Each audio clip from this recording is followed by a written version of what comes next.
CM Revanth పాలనలో BRS party నేతల కండలు కరిగిపోయాయని మంత్రి జూపల్లి కృష్ణారావు సెటైర్లు వేశారు. దీంతో ఉన్నతోలను రక్షించుకునేందుకు తోలు తీస్తా అని కేసీఆర్ మాట్లాడుతున్నారని ఎద్దేవా చేశారు.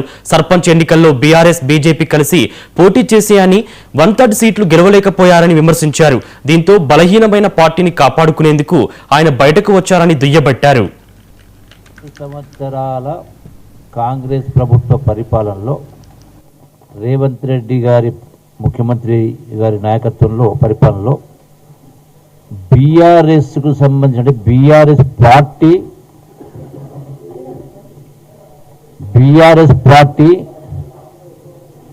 మొత్తం కండలన్నీ కరిగిపోయినాయి.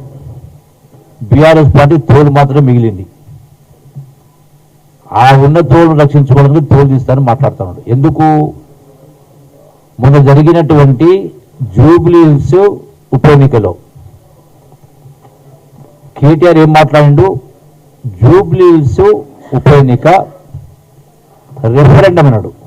2 సంవత్సరాల కాంగ్రెస్ పరిపాలనకు, రేవంత్ రెడ్డి పరిపాలనకు రెఫరెండం అన్నాడు. అంటే ప్రజలు ఆ ప్రజాభిప్రాయం చెప్పబోతా ఉన్నారు, ప్రజల తీర్పు చెప్పబోతా ఉన్నారు. సో ప్రజలు తీర్పు చెప్పిండ్రు. అంటే స్పష్టంగా కేటీఆర్ హరీష్ రావు చేస్తున్నటువంటి తప్పుడు ఆరోపణలు చెప్పని ప్రజలు తీర్పిచ్చారు. మళ్ళీ గడిచిన 2-3 రోజుల కింద జరిగినటువంటి స్థానిక సంస్థల సర్పంచ్ ఎన్నికల్లో కూడా బీఆర్ఎస్ పార్టీ బీజేపీ పార్టీ రెండు కలిసి పోటీ చేసినా కూడా 1/3 సీట్లు రాలే.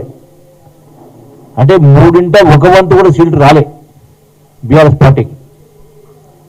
అంటే వాళ్ళ యొక్క పార్టీ ప్రతిష్ట అనేది పూర్తిగా పార్టీ కంప్లీట్గా బలహీనమైంది అనేది కేసీఆర్కి అర్థమై గడిచిన 2 సంవత్సరాల్లో కేటీఆర్ హరీష్ రావు